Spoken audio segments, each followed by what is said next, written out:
iniciar con la oración.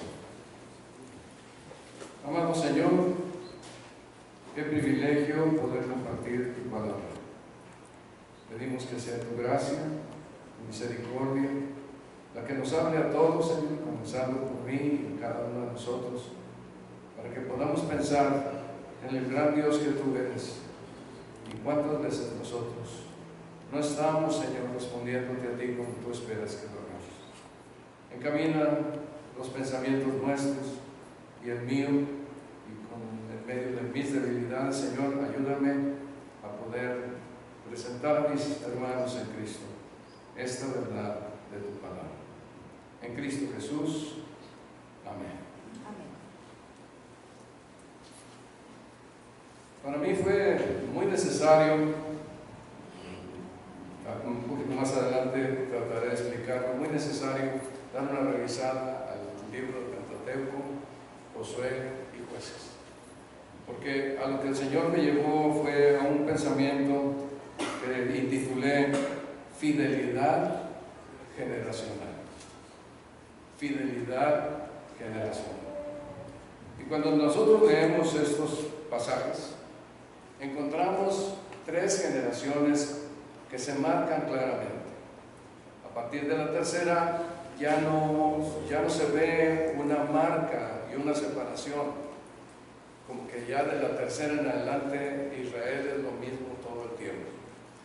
Pero cuando estamos revisando estos libros encontramos tres generaciones, y la primera de ellas es la generación que estuvo esclava en Egipto y fue librada por el Señor por medio de Moisés y Aarón, y Dios los llevó hacia la tierra prometida y vivieron grandiosas experiencias con la presencia del Señor, la manera en que los ayudó. Ellos vieron esta generación que estaba esclava, que estaba sufriendo, que estaba angustiada por el maltrato que les daban los egipcios. Dios les manda a Moisés y a Aarón a rescatarlos, pero para que esto sucediera, pues estuvieron las plagas de Egipto, la muerte de los primogénitos. Ellos vivieron cada una de estas cosas, pues, vivamente, ¿verdad?, de todo aquello que estaba pasando. Cruzaron el Mar Rojo, tenían una nube que los cubría y una columna de fuego que los protegía también en la noche. Luego llegaron a un lugar donde el agua era amarga y no la podían tomar, Mará, y cómo Dios les solucionó el problema en una manera milagrosa para que ellos pudieran tener agua en la abundancia. Luego, pues les entregó la ley en Sinaí, vieron al Señor, tuvieron gran temor a ver su gloria ahí en Sinaí, y cómo el Señor les mandó que no traspasaran los límites que Él había marcado, porque ciertamente moriría cualquiera que pasara eso. Y tuvieron muchas experiencias, muchas experiencias que esta generación vivió.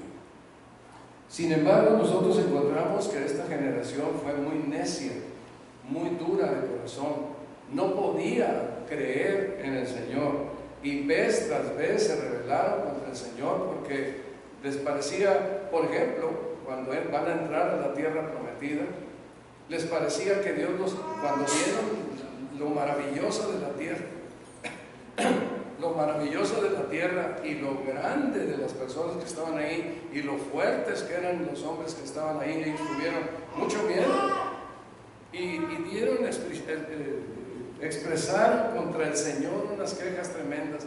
Dijeron: Dios nos trajo hasta aquí para matarnos con la espada de estos hombres, a nosotros, a nuestros hijos, a nuestras familias. Habían visto todo el proceso de grandes milagros y llegaron a ese punto donde una vez más no creyeron.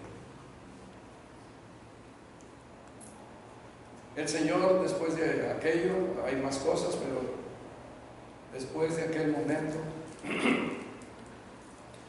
el Señor nos mandó a vagar 40 años en el desierto.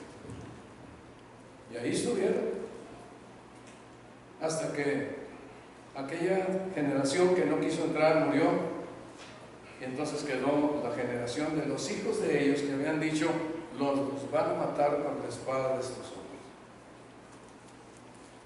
Entonces esta es, a grandes rasgos, esa primera generación que se nota muy claramente en las Escrituras.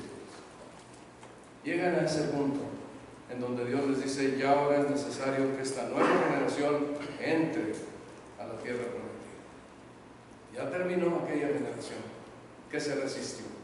¿Y cuántas cosas vivieron por su necedad, no confiaron en el Señor? Esa es la primera generación.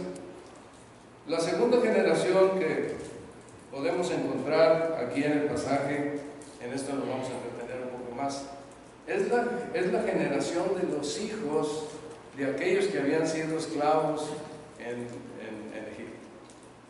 Esta generación está ahí, la encontramos en Números, y cómo el Señor nos lleva ante la tierra prometida, y en aquel momento ahí los pone delante del Señor, y Moisés empieza a instruirles ahora a ellos sobre las leyes que Moisés les había dado y las enseñanzas que les había dado a Moisés a aquella anterior generación, pero ahora él lo hace en el libro de Números.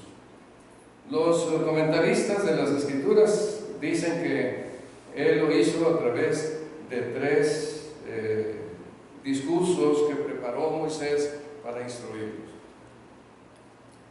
Lo que tenemos aquí es cuando él los lleva en ese segundo discurso y les da las leyes, y ellos, sin duda, todo lo que Moisés les estuvo enseñando les ayudaba a recordar lo que habían vivido con sus padres. Sus padres habían sido desobedientes, pero ahora ellos estaban ante la necesidad de creer, de ser fieles y de servir al Señor. Entonces, en estos discursos está la enseñanza que Moisés les quiere dar. Hay un detalle ahí especial que se menciona cuando llegamos a los últimos capítulos de Josué. Un detalle en donde ahí en Números se explica que Rubén, Gad y la media tribu de Manasés se quedaron en el lado oriente del Jordán, porque encontraron buenas tierras, y entonces ahí se establecieron, y otra parte una de la tribu de Manasés se establece en el lado ya de la tierra prometida. Pero cuando ellos deciden esto, Moisés accede, les da la tierra, pero les dice algo que era importante: pero dejen ahí a sus familias en la tierra, asegurados, pero ustedes, todos los hombres listos para la guerra, vienen a combatir junto con sus hermanos para tener la victoria, para repartir la tierra prometida a todas las tribus. Y esto es lo que sucede. Así que entran en esta condición, y encarga a Eleazar y a Josué que vigilen que está sucediendo lo que ellos han prometido cumplir: pelear junto con sus hermanos para que ellos alcancen la repartición de las tierras prometidas.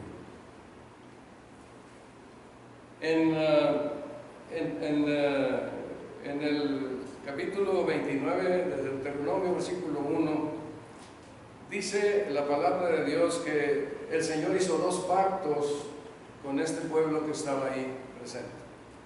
Hay 2 pactos, uno lo marcan en el monte Horeb y el otro lo marcan en el monte Gerizim o Ebal. 2 pactos. En el primero de ellos es un pacto largo, es donde está Moisés repitiendo las historias de lo que había sucedido, de todo lo que Moisés había enseñado. Entonces, en esto, ahí está Moisés enseñándoles acerca de aquellas verdades que ellos deberían de confiar, de creer, de aceptar y de obedecer, sirviendo al Señor. En todo el libro de Números no parece haber una rebelión de esta generación que va a entrar. No hay algo ahí que se vea como una rebelión notoria, ¿verdad?, contra el Señor. Encontramos que es una generación pacífica. Todo el libro de Números está instruyéndonos. Ellos están escuchando esto, están aprendiendo, están aprendiendo. Y en diferentes momentos ellos dicen, serviremos al Señor. Pero hay en especial cuando llegamos a José, algo en donde se marca definidamente que ellos deciden servir al Señor. Allí en el Monte Oreb había sido donde la otra generación se resistió a entrar, pero ahora esta generación está lista para entrar. Y ahí en el Monte Oreb también pues se habían dado todas las enseñanzas que la otra generación recibió, y aquí hay algunas cosas que destaco nada más de lo mucho que está en esos pasajes.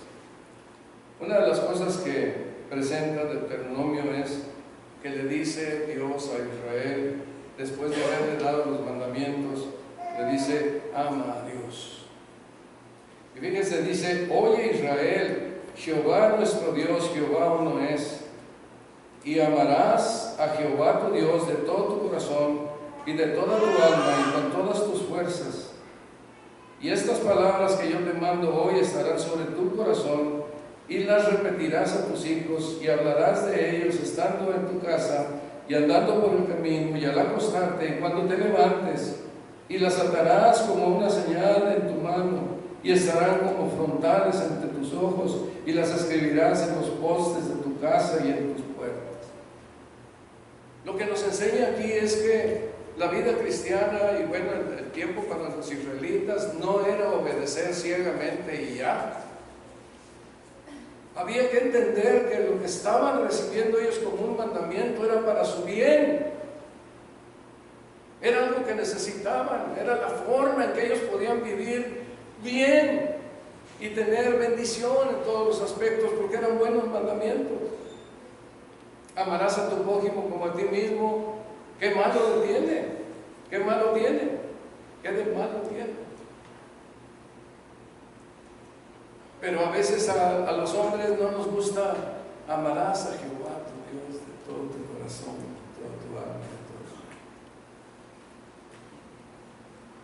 todo. El más grande y bondadoso ser que nos ha dado todo lo que tenemos es Dios. Y podemos disfrutar de la vida y hacer muchas cosas. La vamos torciendo nosotros por nuestras rebeliones, pero Dios en su bondad nos permite venir a este mundo y disfrutar de las cosas aquí. Pero hay principios que son importantes para que uno pueda vivir en paz. Ama a Dios con todo tu corazón, con toda tu alma, con toda tu mente. Entonces este era un mandamiento claro y ellos lo escucharon. Lo habían oído la otra generación, pero ellos llegaron a pensar que Dios los había presentado ahí ante la entrada de la tierra prometida para matarlos a ellos y a sus familias. Otra de las cosas que le enseña el Señor a través de Moisés a ellos es: Dios te escoge y te aparta para Él, pero no porque tengas ningún mérito. Dice, porque tú eres pueblo santo para Jehová tu Dios. Jehová tu Dios te ha escogido para serle un pueblo especial, más que todos los pueblos que están sobre la tierra. No por ser vosotros más que todos los pueblos os ha querido Jehová y os ha escogido, pues vosotros erais el más insignificante de todos los pueblos, sino por cuanto Jehová os amó y quiso guardar el juramento que juró a vuestros padres. Os ha sacado Jehová con mano poderosa y os ha rescatado de servidumbre de la mano de Faraón, rey de Egipto. Y oigan esto, hermano. Conoce pues que Jehová tu Dios es Dios fiel para Dios mismo, ¿no? Para las personas a donde Él estaba prometiendo. Jehová tu Dios es Dios fiel, que guarda el pacto y la misericordia a los que le aman y guardan sus mandamientos. Es fiel. Dios no podría ser fiel o no exhortar a aquellos que están en contra de sus mandamientos, como pasó con la otra generación, pero esta generación le presenta esta verdad y a ellos están en silencio escuchando estas cosas. No hay alguna declaración específica. Más adelante es donde está. No por tu justicia ni por tu rectitud de corazón te da esta tierra. Y dice Deuteronomio 9, no pienses en tu corazón cuando Jehová tu Dios les haya echado de delante de ti, diciendo, por mi justicia me ha traído Jehová a poseer esta tierra. Pues por la impiedad, por mi justicia me ha traído Jehová a poseer esta tierra. No pienses esto. Pues por la impiedad de estas naciones, Jehová las arroja de delante de ti. No por tu justicia, ni por la rectitud de tu corazón entras a poseer la tierra de ellos, sino por la impiedad de estas naciones, Jehová tu Dios las arroja delante de ti para confirmar la palabra que juró a tus padres Abraham, Isaac y Jacob. No era algo que ellos fueran muy especiales. Dios había tomado esta decisión y tenía la decisión de ser fiel con este pueblo. Cuando llegamos al capítulo 12, hay algo especial aquí en ese capítulo de Deuteronomio, y es que Dios está instruyéndolos a adorar al Señor como a Él le agrada. No tenían que inventar un tipo de adoración, es como Dios lo dijera en el lugar en que Dios quería que esto fuera. Y dice el capítulo 12, algunos versículos, el 5 por ejemplo, sino que el lugar que Jehová vuestro Dios escogiere de entre todas vuestras tribus, para poner allí su nombre, para su habitación, ese buscaréis y allá iréis, y ahí llevaréis vuestros holocaustos, vuestros sacrificios, vuestros diezmos y la ofrenda elevada de vuestras manos, vuestros votos, vuestras ofrendas voluntarias y las primicias de vuestras vacas y de vuestras ovejas. Y comeréis allí delante de Jehová vuestro Dios, y os alegraréis vosotros y vuestras familias en toda obra de vuestras manos, con la cual Jehová tu Dios te hubiere bendecido. Y sigue diciendo, cuídate de no ofrecer tus holocaustos en cualquier lugar que vieres, sino que en el lugar que Jehová escogiere, en una de sus tribus, allí ofrecerás tus holocaustos, y allí harás todo lo que yo te mando. Dios tenía una manera en que debía ser adorado, y un lugar donde deberían hacerse los sacrificios. Aquí todavía no está definido. Cuando llegamos a Crónicas, observamos ahí cómo David, cuando pecó contra el Señor, haciendo el censo, eso Dios lo utilizó para decirle que fuera a comprar la era de Ornan, que fue el lugar donde posteriormente se construyó el templo de Jerusalén, y ahí fue donde se hicieron los sacrificios por muchos años. Aquí vemos pues que el Señor está diciendo, donde yo te diga y como yo te diga. Es algo que vale la pena hacer mención, es algo que la iglesia debemos hacer. No dejando de reunirnos como algunos tienen por costumbre, porque Dios ha establecido su iglesia. La iglesia local es parte de su iglesia universal, y es ahí el lugar donde hay una manifestación clara del pueblo de Dios, tratándose en amor, gozándose en familia y dándole alabanza alabanza al Señor y aprendiendo de Él lo que Él quiere, lo que a Él le agrada, y nosotros aprendemos a servirle a Él, nos fortalecemos para que en el diario vivir podamos estar firmes ante las achachanzas de Satanás, permaneciendo fieles hasta el fin, como decíamos hace rato, nos decía el primer hermano. Está la enseñanza, y hay más cosas. Dice Josué 8:35, cuando están hablando acerca de toda la enseñanza, recordando la enseñanza ahora en la tierra prometida, dice ese versículo: no hubo palabra alguna de todo cuanto mandó Moisés que Josué no hiciese leer delante de toda la congregación de Israel, y de las mujeres y de los niños y de los extranjeros que moraban entre ellos. Entonces, ahí está ese primer pacto, el pacto de Hebrón. Pero luego, cuando llegamos ahí al capítulo 29, nos está diciendo que hubo otro pacto también, y ese pacto tiene que ver con algo que Dios les pidió que fuera hecho en una manera muy impactante. Y aquí tenemos una imagen.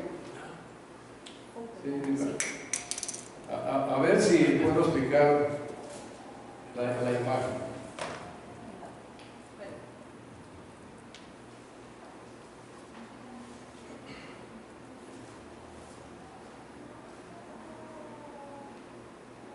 Okay. Aquí llegan a este lugar en donde está el monte Ebal y el monte Gerizim, y el Señor les había mandado aquí en esta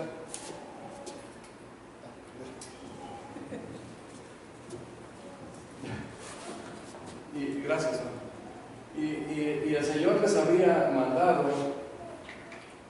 que cuando cruzaran allá la tierra prometida, entonces ellos levantaran un muro. Gracias. Levantaran un muro, es no parece, y luego en el muro escribieran todas las palabras de la ley de Deuteronomio, todas. ¿Cómo fue? Todas las cosas son posibles en el Señor. Que el pueblo de Israel estuviera en medio de los dos montes.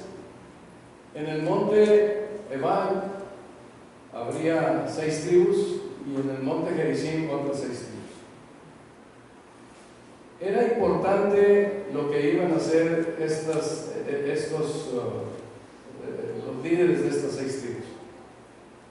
Ellos iban a decir: maldito el que ofendiere a su padre o a su madre, maldito el que robare, maldito el que hiciere un daño X, de todos los mandamientos que ahí están. Y cada vez que ellos... ¿Dónde se apaga esto?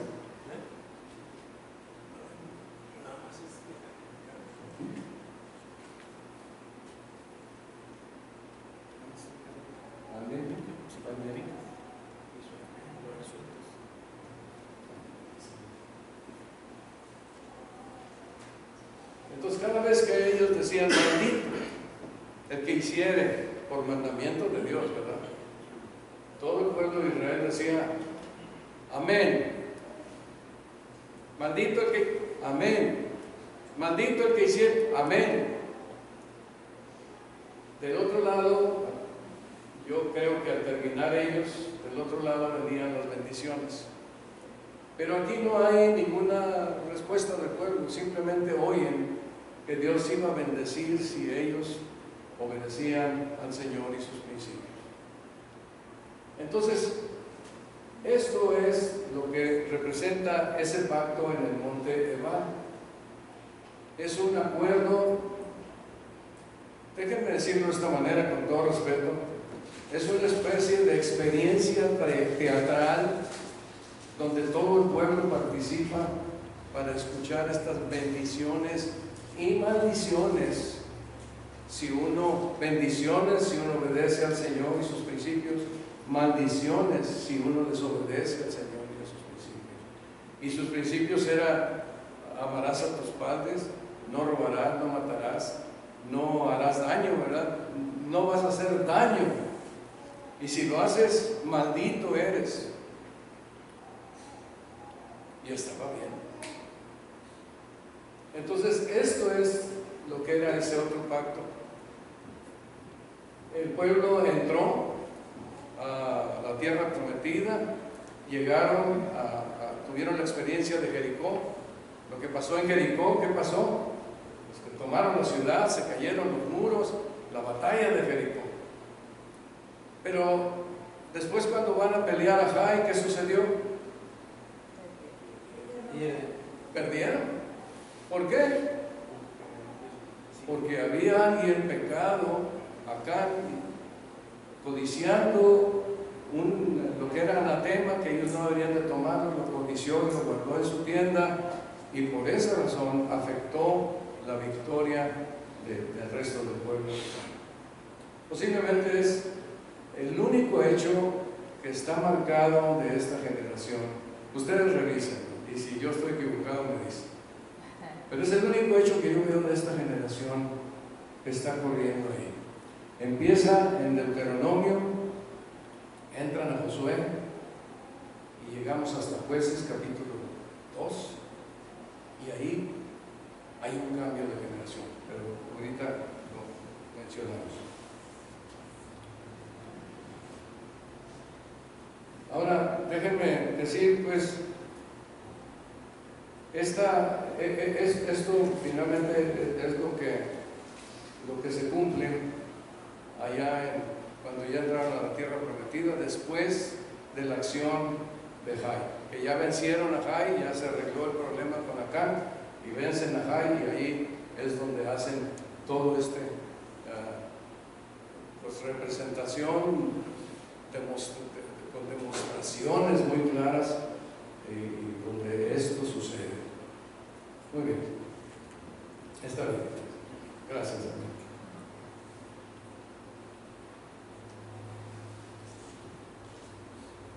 Esta generación se caracteriza por haber confiado en el Señor. Entraron a la tierra prometida, combatieron todo el tiempo, fueron ganando las batallas, tuvieron la tierra prometida ya para ellos, y ya estaba repartida. Había partes que finalmente Dios había permitido que ciertas partes, ciertos pueblos se quedaran ahí para que ellos no perdieran la experiencia de la guerra, pero es algo que sucede, que queda ahí en ese momento. Y bueno, lo que ya les había dicho antes, lo podemos recordar aquí: no por tu justicia ni por la rectitud de tu corazón entras a poseer la tierra de ellos, sino por la impiedad de estas naciones, Jehová tu Dios las arroja delante de ti para confirmar la palabra que Jehová juró a tus padres, Abraham, Isaac y Jacob. Dios había prometido que a su descendencia Él les daría este pueblo, estas tierras, y ahí se cumplió. Ahora, esto va pasando en Josué, y llegamos al capítulo 22 al 24, que para algunos comentaristas este es el tema, pero nomás de pasadito vamos a ver esto. Pero los comentaristas hacen mención de estos versículos como un epílogo, un resumen de lo que había pasado en Josué, toda la historia del libro de Josué. Y en ese epílogo hay algunas énfasis que Josué que se hacen de las narraciones del libro, y la primera de ellas que está mencionando la escritura en el versículo 22, es que en el capítulo 22 se hace una aclaración con los rubenitas, gaditas y la media tribu de Manasés. ¿Se acuerdan que habíamos dicho? Que una parte se quedó fuera de la tierra prometida, y entonces, pero prometieron pelear y apoyar en los combates a todo el pueblo. Y lo que sucede ahí es que Josué reconoce que ellos cumplieron con la palabra que habían prometido: pelear. Y ya cuando están ahí, no me pongo a leerlo porque se me hace que tomo quizá más tiempo, ustedes lo pueden hacer. Ya cuando están ahí en ese momento, les dice: vayan ya con sus familias, regresen. Ustedes han cumplido con la promesa que hicieron. Y llévense del tesoro que tenemos, llévense de la riqueza que hemos sacado de estas naciones que hemos tomado. Vayan con sus familias. Y entonces ellos van a regresar. Sucede algo cuando regresan, que se dan cuenta de que cuando regresan los rubenitas, gaditas y la media tribu de Manasés, al cruzar, al estar en su tierra, hacen un altar similar al altar que habían hecho en donde estaba el tabernáculo, ya más metido en la tierra de Israel. Hacen un altar similar, y entonces los líderes de los pueblos del interior se enojan y van a entender por qué hicieron ese altar. El punto era que parecía que ellos iban a hacer sacrificios en ese altar.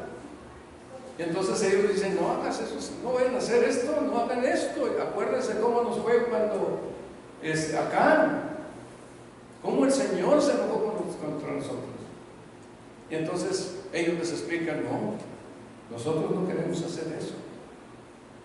Esto es un altar que le llamaron Ed, que significa un altar de testimonio. Esto significa que nosotros amamos al mismo Dios que ustedes aman. Jehová es nuestro Dios. Y entonces ellos quedaron definidos en que aquello no era una rebelión contra el Señor, y por no querer ir a adorar allá donde estaba el tabernáculo, sino que fue algo que ellos quisieron hacer como un testimonio: nosotros adoramos al mismo Dios. Un segundo punto que tenemos aquí es que Josué da un discurso, pues que tiene como dos aspectos. Uno es hacer claro que Dios ha sido fiel y que ninguna palabra de Él faltó en todo lo que el Señor les prometió. Su promesa era clara y definida, nada faltó. Entonces Dios es fiel, es veraz y cumple con lo que nos ha prometido. El Señor es bueno. Y en la otra parte del que está, este es en el capítulo 23, en el capítulo 24, entonces la exhortación de Josué es: acuérdense, el Señor nos sacó de ser unos idólatras allá cuando Abraham nos sacó de allá de Mesopotamia con Abraham y nos trajo por medio de la tierra prometida, y ha pasado todo lo que ha pasado, y ahora estamos aquí porque Dios nos ha cuidado. Y recuerda diferentes pasajes de la historia de Israel en estos momentos seleccionados, en donde les dice que el Señor les había librado, por ejemplo, de las maldiciones de Balaam y Balaam. No permití que fueran maldecidos por estas cosas, porque Dios estaba cuidándoles a pesar de la infidelidad que aquella generación que estaban acordando ahí había sido infiel en muchas maneras, pero Dios los guardó fielmente. Y ahí es cuando da aquella porción tan especial que dice: escogeos hoy a quien sirváis. Él es bueno, Él nos ha guardado, Él nos ha hecho lo que ahorita somos. Aquí estamos con victoria, hemos poseído la tierra. Escojan a quién van a servir. ¿A Dios o a los ídolos? Y aquí llama la atención la respuesta que nosotros tenemos de esta generación. Déjenme, a ver si lo puedo ver aquí. Ahí en Josué,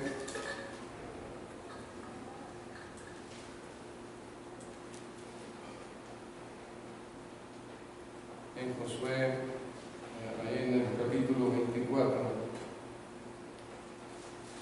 dice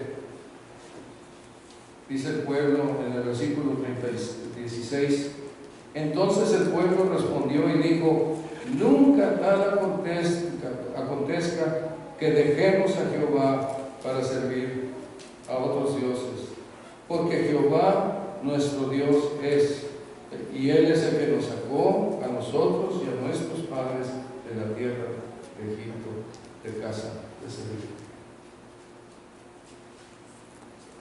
Luego más adelante ellos le dicen a Josué, dicen no, sino en el versículo 21, el pueblo entonces dijo a Josué: no, sino que a Jehová serviremos.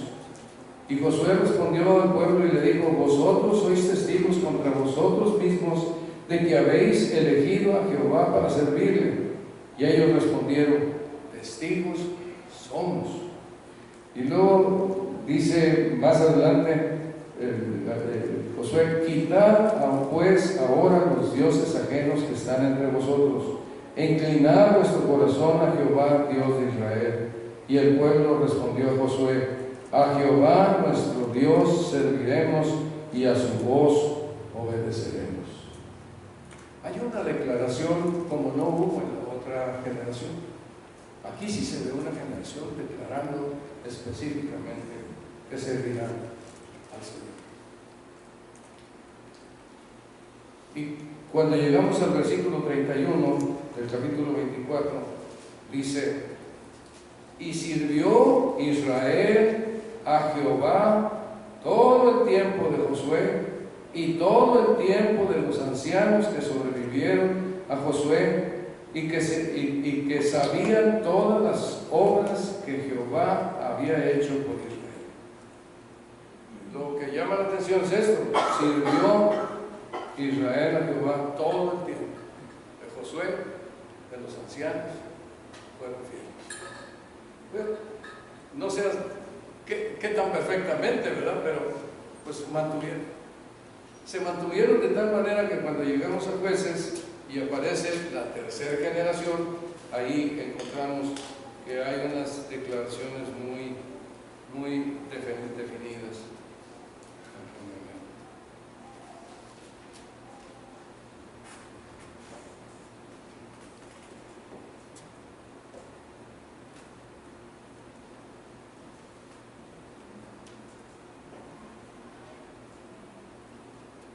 Dice ahí en Jueces 3, del 8 al 17: pero murió Josué, hijo de Nun, siervo de Jehová, siendo de 110 años, y lo sepultaron en su heredad en Timnat Será, en el monte de Efraín, al norte del monte de Gaz.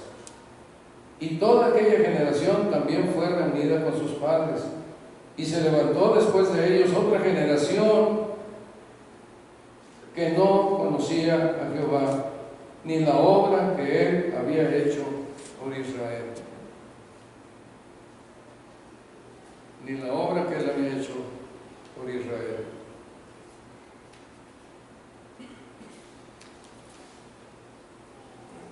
Luego en el versículo 11 dice: después los hijos de Israel hicieron lo malo ante los ojos de Jehová y sirvieron a los Baales. Dejaron a Jehová, el Dios de sus padres, aquella generación anterior, el Dios de sus padres, que les había sacado de la tierra de Egipto, y se fueron tras otros dioses, los dioses de los pueblos que estaban en sus alrededores, a los cuales adoraron y provocaron la ira de Jehová. Y dejaron a Jehová y adoraron a Baal y hasta Astarot, y se encendió contra Israel el furor de Jehová, el cual los entregó en manos de robadores que los despojaron. Hay una porción aquí, ahí más adelante, que explica que a partir de aquí esa nueva generación pecaba contra el Señor y Dios levantaba un juez y el juez los libraba de aquella situación y ya todos podían estar en buena armonía, pero volvían a faltarle al Señor y volvían a levantar otro juez y así constantemente. Y dice: y Jehová levantó jueces que los librasen de manos de los que les despojaban, pero tampoco oyeron a sus jueces, sino que fueron tras dioses ajenos a los cuales adoraron. Se apartaron pronto, fíjense, otra vez menciona esto, del camino en que anduvieron sus padres, obedeciendo a los mandamientos de Jehová. Ellos no hicieron así. Para mí hay estas tres generaciones. Aquella generación que salió de la esclavitud de Egipto y nunca se dio cuenta del gran Dios que tenía con ellos y vivieron en una penumbra cristiana, una penumbra del pueblo de Israel, del pueblo de Dios. No tenían el sabor de Dios, siempre estaban dudando de Dios, no parecían comprender aquello, sin embargo eran el pueblo con el que Dios iba con ellos y les iba instruyendo constantemente. Después vemos esta otra generación que eran los hijos de aquellos que habían salido esclavos y que esta generación de alguna manera entendió que podían caminar con el Señor confiando plenamente en Él porque el Señor los iba a ayudar y así fueron caminando. Yo digo esto, revísenlo ustedes, hermanos, y vean si es así. Ellos se mantuvieron fieles al Señor, al grado que hay una separación. Ustedes no anduvieron en el camino de sus padres obedeciendo los mandamientos de Dios. Sus padres eran aquellos que habían caminado con el Señor, pero estos nuevos ya no. Me pareció que este era un tema importante para recordar. Queridos hermanos, pues nosotros somos una generación que somos fieles al Señor, o no somos fieles al Señor. ¿Hasta dónde somos fieles al Señor? A veces pienso que uno puede vivir como cristiano muchos años y no tener la dulzura de la presencia del Señor, ni el gozo de la lectura de la palabra, ni experimentar la bendición de ser guiados por el Señor en medio de los problemas, las tribulaciones, las dificultades, y como que nos fastidia que nos ponga Él leyes y puntos, y ¿por qué tengo que seguir eso? No, vamos a empezar con mandamientos. Cuando son los mandamientos del Señor, son para bien nuestro. Hay una generación que vive en penumbra, esa generación que vivió como pueblo en una penumbra, sin ver la luz de Dios. Y creo que hay muchos creyentes que están presentes y que siguen adelante como creyentes, pero no tienen la experiencia del gozo, del poder de Dios, de la gracia de Dios sosteniéndonos en medio de las situaciones, de la bendición de la palabra, de la bendición de enseñanza, del gozo de asistir a la iglesia, de alabarle y bendecirle y participar con los hermanos en el aprendizaje de la palabra de Dios. Es vida para nosotros, no solo de pan vivirá el hombre, dice la Escritura, sino de la palabra de Dios. Y por mandamiento de Dios, queridos hermanos, estamos aquí, abriendo esto, porque Dios lo estableció de esa manera, para predicar su palabra y de su palabra predicar la sana doctrina, y con esto fortalecernos constantemente para enfrentar el mundo que puede llegar y atacarnos duramente en muchas formas, como dijimos al principio, o aborreciéndonos o seduciéndonos. El que perseverare hasta el fin será salvo. Estoy convencido que la iglesia tiene el propósito de ayudar a cada hermano a perseverar hasta el fin.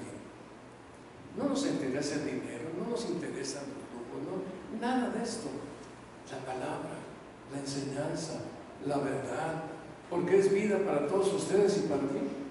Cuando escuchamos estas cosas, somos bendecidos por la palabra de Dios. Hoy en día hay mucha gente que está fallando al Señor fácilmente. Recientemente hemos escuchado de varios hombres muy conocidos, buenos predicadores del mundo, pues de la sana doctrina, y que sin embargo han fallado de una manera estrepitosa, con toda la experiencia de la fe, pero fallaron, porque nadie está seguro y a salvo, no importa cuántos años tenga de ser cristiano. Fallaron. Y esto es tremendo. Yo recuerdo que hace algunos años tenía yo compañerismo con un pastor en la iglesia de Orizaba, y pues se suponía que yo le ayudaba, viajaba a Orizaba, platicábamos, conversábamos sobre la fe, etc. Pero repentinamente resultó que había engañado a la iglesia, había engañado a su esposa y había engañado con la esposa de un hombre que le había ayudado a tener un medio de sustento en medio. Hablamos con él, platicamos con él, se le aplicó una disciplina para que él se sujetara a esa disciplina, y él decía: esto es demasiado, ¿por qué? ¿Qué tanto es? También hay otra, aquella también tuvo la culpa, pero él era el pastor y no lo entendía. Años de hacer eso.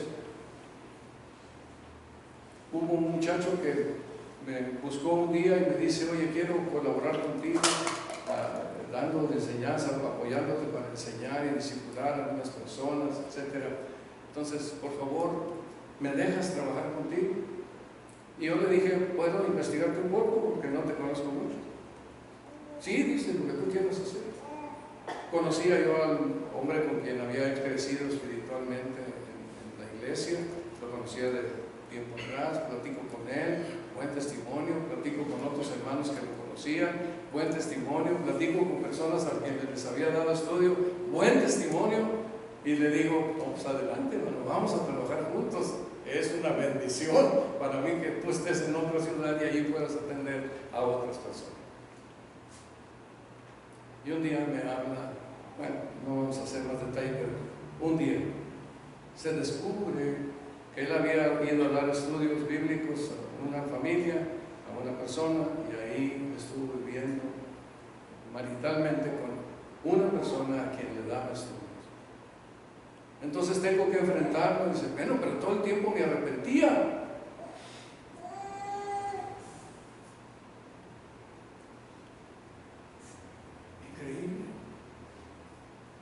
Entonces le aplicamos una disciplina y él dijo: esto es demasiado, yo me voy. Y fue recibido en otra iglesia, una iglesia grande, y ahí está sirviendo, creo que hasta el día de hoy. Pero un día se acerca conmigo y había hablado con un amigo mío muy querido, y dice: oye, dice aquel que tú eres un gran amigo para él, que tú has sido su maestro y su ayuda. Y entonces me fui a hablar con él y le digo: no pienses eso, lo que tú hiciste está muy mal hecho. Yo lo puedo hacer, ¿verdad? Pero no lo he hecho, pero lo que tú hiciste está mal. Total, hablamos y se fue, y llega mi amigo aquel de la iglesia, el pastor de la iglesia, y me dice: oye, ¿qué le dijiste? Es que hizo esto y esto y esto y esto. ¿Qué vas a hacer tú? Voy a ver. Lo dejo. Ya está. Pero estas cosas suceden. Tengo un amigo que hicimos mucho desde antes de convertirnos. Era un hombre impactante para predicar, para enseñar la palabra, un hombre que verdaderamente nos impactaba cuando enseñaba y predicaba la palabra de Dios. Se fue a Estados Unidos y un día ya resulta que andaba engañando a su esposa.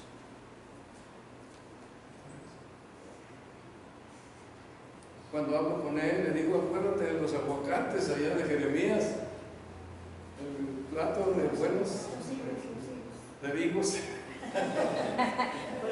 Es que yo creo que leí en otro lado. Acuérdate de los higos, buenos higos, malos higos. Entrégate a lo que tienes. Vive con tu familia, con tu esposa. Entrégate a lo que tienes. Para la gloria de Dios. No te prometo a nadie. No, hombre, a mí no me prometas. Es al Señor el que tú tienes que hacer esta promesa en mi vida. Pero no lo hizo. Y digo, ¿qué pasa? Es que estoy buscando el amor de mi vida. Hasta donde yo lo vi, en los últimos días, nunca llegó a ser un hombre verdaderamente. Dios lo usó poderosamente en aquellos años de nuestra vida cristiana. Nosotros estamos sujetos a las mismas cosas, amigos. Yo estoy sujeto a las mismas cosas y debo permanecer fiel hasta el fin. Y amados hermanos, ustedes también tienen el mandamiento de Dios de que si son creyentes, sean fieles hasta el fin. Y por favor recuerden, pues quizá ya no quiero extenderme más, pero recuerden, tenemos la iglesia, hermanos.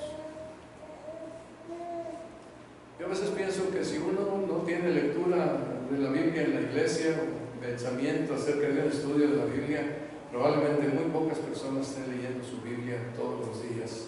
A lo mejor sí, en algún momento, en alguna ocasión. Si ustedes son como yo, eso puede estar pasando.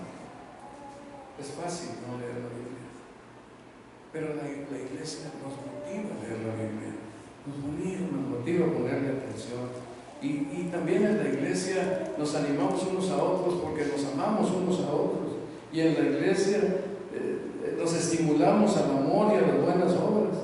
Y oramos unos por otros. Y nos animamos a leer, y a estudiar y cantar al Señor con gozo de nuestro corazón.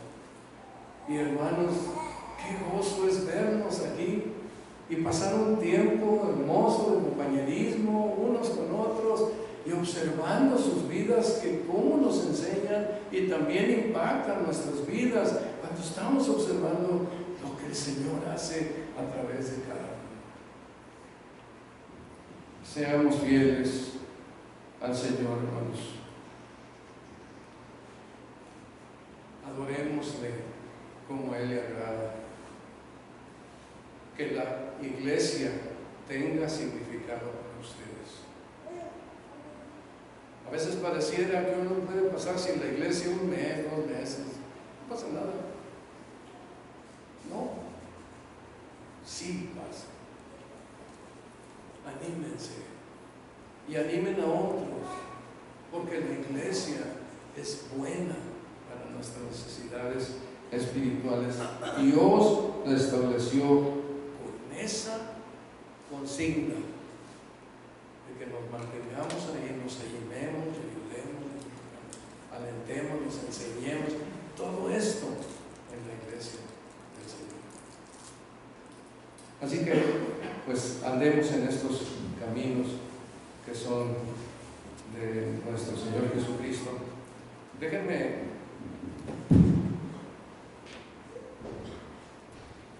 leer aquí un último versículo.